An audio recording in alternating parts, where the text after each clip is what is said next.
Hello, everybody. It is Jane Rachel, and I'm here today to talk about daydreaming again, which is a very personal issue to me, as you all probably know by now. But the topic of this conversation is different types of daydreaming. The more normative daydreaming that most people do versus immersive daydreaming and maladaptive. And we're going to go through all of those terms in this discussion. I'm not going to go through my whole story because it's elsewhere on the Overcoming Together and Overcoming Maladaptive Daydreaming websites, but just a little bit. I'll tell you about the times where the definitions were confusing. So I'm going to date myself now, but it was back in like 1986, before I think some of you were born, most of you. And there was no internet. There was no one talking about maladaptive daydreaming, and I thought I was the only person on the planet who experienced what I thought was an addiction to these worlds in my head. And after keeping it secret for many years in high school, I brought it up to my parents. And I got to tell you, they tried really hard, but did not succeed in laughing. Like they thought I was going to tell them I was pregnant, and I mean, all sorts of things. And when they're like, oh my God, she's worried she daydreams too much, they thought it was funny. And their response was to tell me about all the daydreaming they did. You know, my father hitting a home run in the World Series, or my mom on her crushes. And I just remember leaving that conversation like, they don't get what I'm talking about, because I'm not talking about 5 minutes fleeting daydreaming. I'm talking hours and hours where sometimes I'd forget to eat or sleep, and I would be out with friends and prefer to daydream than talking to my peers. And then years later in law school, I tracked down what at the time was one of the world's leading experts on daydreaming. And I was so excited because I was like, this person is finally going to understand me. And he was at Yale, and I got there, and he also was like, no, daydreaming is great, it's creative. And he told me about a patient who, dreamt about being a ballerina and would go through the steps in her head for 20 minutes before she went to sleep every night. And again, I'm thinking like, oh my gosh, he doesn't get it. Like, I would be great if I could do it for 20 minutes before I went to sleep every night, but instead I'd be up all night. So he didn't get it. And then finally, many, many years later, I had my psychiatrist write me up as a case study as someone who was struggling with he didn't use the word daydream addiction, but that's sort of what it was presented as. And I did receive a lot of feedback from researchers who said, daydreaming can't be addictive. Everybody does it. 96% of Americans, or 90%, 6%, I think, of healthy adults around the world daydream. And most people's thoughts are mind wandering. So there's no such thing as doing it too much. And that's what the researchers and the professionals said. But guess what? We heard from hundreds and hundreds of people who said, no, I know exactly what she's talking about. And I do think it's a problem, a little bit of definition, right? So that researcher who reached out to my psychiatrist and said, please don't medicate this, there's no such thing, was using the term mind wandering. And what mind wandering is any off task thought. So like thinking about your to-do list, thinking about like wanting to tell your boss off, like that's anything that's not at your task at hand is mind wandering. And apparently most of us mind wander all the time. That is not what, what I'm talking about is engaging in immersive fantasy worlds to the point where I found it exhausting. So finally, the last piece of my story that I want to bring up is that at some point after my case study was out, I actually was put in an fMRI machine where they study your brain waves, and they asked me to daydream. And the researcher who was studying me had expected me to score really high on mind wandering. And what she found was that I did not. I did not mind wander more than anybody else. And in fact, the mind wandering happened in the periods where they told me not to daydreaming. They put me in this like kind of MRI, like coffin like machine, and were like, okay, daydream, don't daydream. So when I was not daydreaming, that's when I was mind wandering. That's when I was thinking about, oh, what am I going to eat tonight for dinner? What's going to be on my list? But when I was daydreaming, it really, what she said, it was more constructive, purposeful thought. And the reward center in my brain, and obviously I'm doing this in layman's terms, I'm not a scientist, but the reward center in my brain, the same area that would light up, like if you showed a heroin addict heroin, or a gambler, a casino table, that's the area of my brain that lit up. So they're different things, and that's enough about me. But I think I want to start, and I hate the word normal. We'll use normative, just on like with my oldest, my niece Brittany. I guess, well, first I should introduce you to the people I have on the panel. So I have my two nieces, Brittany and Samantha. Samantha is actually my roommate at the time. And then I also have someone I call my third niece, who's not technically biologically my niece, but I've watched her grow up since she was in the third grade. Her partner boyfriend Alan is on, and Kristen, who I think some of you might know as the chair, the administrator of the maladaptive daydreaming subgroup on Reddit. And so between us, we represent, Brittany is representing kind of the normative, who doesn't have any sort of immersive or maladaptive daydreaming. Kristen is representing the maladaptive daydreaming community. And Alan and Sam are, I think, somewhere, I've never discussed it with Alan, but from what I understand, are somewhere in between. They're immersive daydreamers. They like daydreaming, but they don't think it's a problem. So Brittany, I'm going to start with you. I'm sure, people are like, why are you even on this? Daydreaming has nothing to do with your life, but I guess you're sort of our control group. Like, what do normal, and that was always one of my questions too, when I got on the medication beforehand. I'm like, well, what do normal people think about? Like, so do you daydream?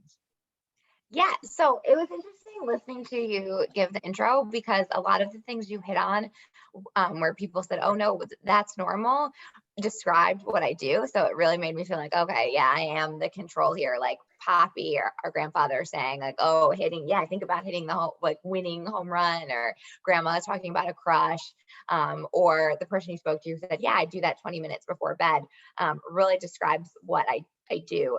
It usually is before bed. Like I'm definitely not asleep. My dreams, like, I wish I could control, but I can't. It's definitely like active thought. Or in the shower, or if I'm just like taking a walk at some point, sometimes I'm thinking about, real things that happened or things that I need to do. And, but, a few times a week it is daydreaming, and definitely a lot of the things you described, different things in my life with boys, like thinking about a fantasy situation, oh, that happened, or like even with my husband now, like fantasizing about what it would be like when he proposed or what our wedding would be like, or the example I just used with him at lunch, which maybe was the wrong example. Oh, sometimes I put myself on The Bachelorette. He's like, it's cool. That's the leading example you have. I'm like, or other TV shows. I'm not thinking all the time about being on The Bachelorette. But when I watch the show, you do think, and then I'll go to sleep at night, oh, if I was in that conversation, like this is how I would behave. And like you go through like a whole little scenario thinking about what that would be like. Or different things at work, conversations with your boss, or if you like do something really well that are or fictionalized, but based in something going on in my life where, just like success or something really cool or unique. But I've never felt, and then my husband almost said, well, isn't that just thinking? And I said, well, yeah, that's why I've never thought it to be something like it plays into my life, just like recalling a happy event that actually did happen. I would do just as much, or preparing for a future event, or it's just Yeah. mixed in with my regular thinking. So you did bring up a television show, because a lot of people who with maladaptive daydreaming spend like hours, right, taking television shows and changing plots. That's what I did, and adding characters. But what is like the longest length of time that you leave? Have you ever spent like multiple hours with you and The No. Bachelorette? No, No, just a it like flat that. out. It's like if I just watched it, then that night I'll like as I'm going to sleep, like, oh, if I had been in that conversation and like thinking about those things, but once I fall asleep, like it's over, and it doesn't continue to the next day. Like I'm not like thinking about that as we're And if going on. and It's if just it, like and if fresh. someone stopped you in the middle of that daydream, like let's say you were walking down the street daydreaming and you ran into someone and they stopped to talk to you, would that annoy you or frustrate you in any way? No, that wouldn't. But I think I don't want to take it in a different direction. But I think what's interesting is that it's a whole other conversation, but in my past I've had OCD, and so if I was OCDing about something, like stressing about something in my life, like, oh, did I Yeah. send this wrong email? Then Yeah. I know that feeling of feeling like you're interrupted and being like, I need to finish this thought. But that's not happened with That has daydreaming. not It's happened with a daydream. separate sort of life thing. Okay, thank you so much, Brittany, for being our control, because it's really helpful. I want to pull Kristen in now and just be like, I mean, when I told people that I daydream too much, everybody told me it was normal, and I think they were thinking about Brittany's type daydreaming. But would you like how, not just from your own experiences, but also being this voice for this entire community on your Reddit group, like how I mean, I know you can't speak for everybody, but you do know what a lot of people are thinking. How do you think maladaptive daydreaming kind of differs from what Brittany was talking about? Yeah, I know that's such a big question. It's so hard to describe to somebody who doesn't do it, I guess. But it's deep. Like you could never just go 5 minutes. There's something there. It's emotional. You can feel it, and it does last a long time. And I want to say too that like I know what Brittany's talking about. A lot of maladaptive daydreamers do. We also have normal daydreams. Like it's easier to tell because you have both. You know what a normal daydream is. So what makes this different though? Like what are some, I know it's a hard broad question, but are there some like clearly length of time, maybe subject matter, degree of emotionality, like what, the difference between the two type of daydreams in your head. Can you explain them? I did until you asked me, right? Now I'm freezing up. That's okay. That's okay. Friendly audience here. Yeah, it's the experience. So it's not usually, at least in my experience, my daydreams are never, or my maladaptive daydreams, because I do have normal ones too, are never attached to what's going on in real life. They're complete fantasy. A show could inspire something, a plot line or a character development or something, but they're not based on what's going on around me, at least not in any overt way. I'm sure external stimuli is leaking in and like directing things, and I can't control them. It's not like oh, this is what I would do in this conversation. The conversation is already being had. It has nothing to do with me. It's not directing a scenario. It's watching a scenario unfold. And if they're not people from real life, is it like, do you create your own characters? Are there fictional characters? Like I took characters from TV shows and spent hours writing plots, like, yeah, that's why it's so hard to have like, just one person sort of representing everybody, because what I do is I have original characters. They're all completely made up. The world that they live in is completely made up. Think like Middle Earth or Battlestar Galactica, just completely made up. That is, but not everybody does that. Daydreaming about being a celebrity or with a celebrity or just the best friend of a celebrity is actually a lot more common than what I do. Yeah, I think I've heard, because I did do some research, and I've heard there are a lot of people who take characters from books, movies, TV shows, video games. Yeah, there's a lot. Right. And they create plots, and it's sort of like watching, I mean, like what the fMRI showed, it's like watching a TV show in your head. And then you have people that do daydream about people in their real life. They'll do kind of what Brittany was saying, make scenarios out of real events around them and out of real people around them. I don't know if it's harder for those ones to tell the difference between like a normal fleeting daydream and a maladaptive one, because they're both based in real scenarios. So I guess when we're talking about them, yeah, it would be that they're generally much longer and much deeper. With a fleeting daydream, I don't have any urge to continue it. It doesn't mean anything to me. I can throw it away. I can stop. But what about length of time? You're saying so fleeting, we have the fleeting, like, are we talking a half hour, could hours? Like what's the longest that the daydream has lasted? I mean, oh God, I couldn't even tell you. 4 days. 4 days of.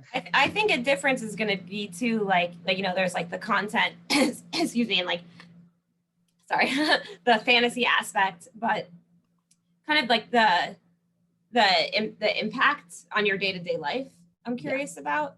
Because I think Alan and I might even relate to some of the fantasy and the immersion and the kind of continuous aspect of them. But you mentioned not being able to control them, and I think that's like a really key important part. So I'm curious for you, Kristen. Like, do you feel like you could say pause, let me finish this later, and go out and do something and kind of do your normal life, or does it kind of take over where you feel like you kind of can't do those things because you're almost stuck in the daydream? So I'm curious about that. Yeah, definitely. It kind of feels like I usually use the analogy like you're drowning, and every once in a while you can break the surface and get a breath of lucidity and what's going on around you, but it's always pulling you back under.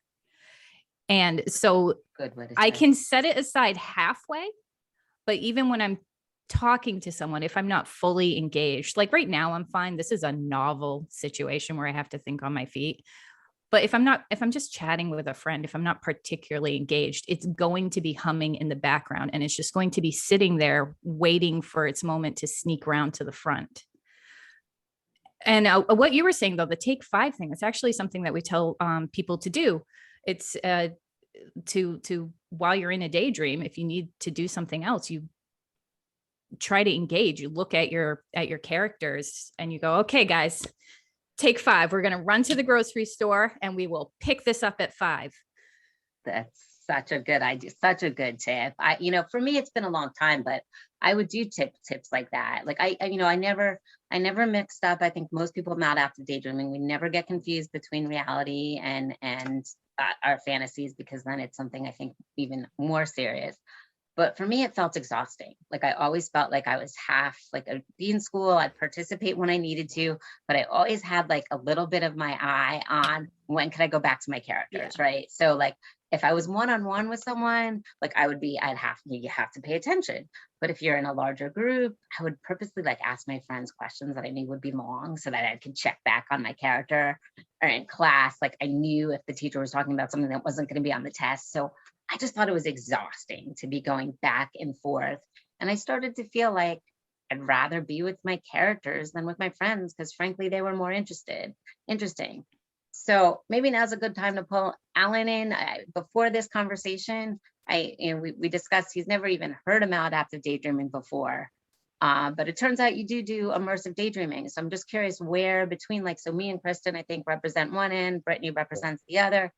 Where do you fall into this? Well, I thought Sam brought up a good question, right? Because that was my sort of distinguishing difference, because everything you're saying sounds exactly like what I do every day, right? But it seems like the control of it is the key, right? Because I've gone hours on end, right, in my world. I mean, I'm like driving, right? So it's like road trip. I'm not mindless. What else am I gonna do? I'm gonna go plug into the matrix, right? Go straight in and like simulate a new world that I'd like to be thinking about, right? But I guess to me, it was always more of just a creative process, right? I like make a playlist. That's the soundtrack to the storyline that I've created, and then as it goes through, I know associate the characters with the music. And I do normal daydreaming too, right? Obviously, and sometimes a bit of both. Almost like sometimes if I want to have had like an interaction of yelling at someone, I sort of just play it out in my head, right? As like sort of a cathartic experience, right? It's not exactly it, but scratches an itch a little bit, right? So I definitely spend time like just sort of in bed. Like I do sort of prefer doing that, but not to the point where I felt like it's been inhibitive in any way, right? So it does feel like I'm like on the border, right? Because if I do it anymore, then it's going to be maladaptive. But so far, I think I've got it under control. But I also I relate to that sort of switching, right? That sort of code switching almost, of like being engaged, but also keeping it in the back of your mind, because I get bored in real life and I like flip on my show, right? Like literally my show that I'm writing. That's what I called it, my show. Right. And I would just like, I can like multitask almost, right? Like I'm talking to you, but I'm still thinking about some character design that I'm doing in the back of my head, right? And before Sam brought this up with you, had you ever like thought it maybe was an issue or that it was different or heard about? Like, no. Well, I figured I was different in that I had that very active imagination. I don't think most people I know do that, or some do. You know, they might write fan fiction or something, which I've never done, but I basically do that in my head, right, all the time. So yeah, I figured it was different, but I never thought of it as a disorder or anything. And I think that's so important. I was going to say it at this end, but I'm going to say it now because I do get emails from people all around the world. And every once in a while I get one saying, oh my God, like I did this my whole life. I thought it was normal. I thought it was fun. And now are you telling me I have a psychiatric disorder? The answer to that is no, right? I do believe there are many people in the world who use immersive daydreaming and in a positive, creative way, but that, and it doesn't bother them. And if it doesn't interfere with your life, if it doesn't inhibit you on it, like academic, vocational, personal relationship, and you think it's fine, then it's not a disorder. So if you never worried about it, odds are you don't have a psychiatric disorder. So that does upset. And I also think that's one of the reasons why I might have had trouble getting help when I was younger, because I actually think that researcher I went to at Yale, him himself might have been an immersive daydreamer. So he's like, it's great, I love it. But just like alcohol, like some of us can have a glass of wine and it'd be great, but some of us can't have that one glass of wine and stop. Like that was my problem. Like if I wish I could daydream for a half hour and then stop it, but what happens is like there's this obsessive compulsive need to finish it. Sam, any thoughts about like where you fit into that? Thank you so much, Alan. Yeah, I want, and I'll be fairly brief because I think we've covered a lot of different areas, and I think I have a little bit of all of them, and then my own kind of unique spin, I guess. So it's interesting to hear about everyone's, and I know when Alan and I talked for a long time, it was interesting because he kind of told me about like the characters that he would make up and the plot lines he would do, and like I think I had more of that maybe when I was younger, and probably less of the in-depth kind of characters and plot now. But it's interesting for me because I almost have it as far as the control, and then I can be a bit of an introvert, and really actually more than that though is anxiety and social anxiety. And so I really used daydreaming as this tool to make me feel like calm, focused, and comfortable, really on my own. And in a way, you could say maybe a negative or something is like it. I wanted to be alone with my daydream more than other kids or other people. I didn't like the way other kids were playing. I wanted to play my own thing in my head. It was way better than anything. And I didn't have to be nervous about it, but I almost like, because it was this like safe, comfortable place for me, I would kind of really put effort into going there, to the point where instead of like not being able to control it or turn it off, I would almost get frustrated when I couldn't, finish the story. And, I have, with like ADHD and like focusing, and I would just lose focus on it. And I'd be like, wait, I'm in the, I have to finish, I have to get to the end.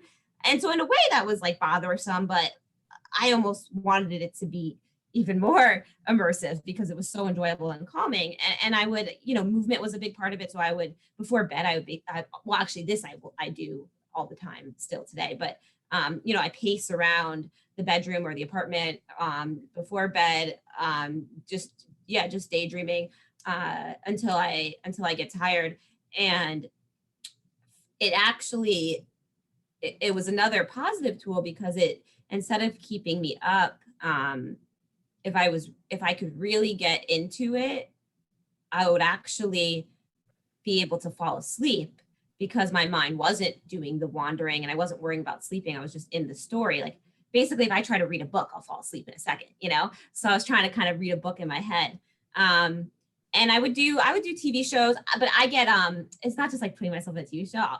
I get like really obsessed, and so I'll take two characters and I'll just go run wild with them, and it'll just like become part of me. And you know, I daydream. Actually, just the other day I was in Central Park, and I picture, like, you know, Kristen, you reminded me like meeting famous people.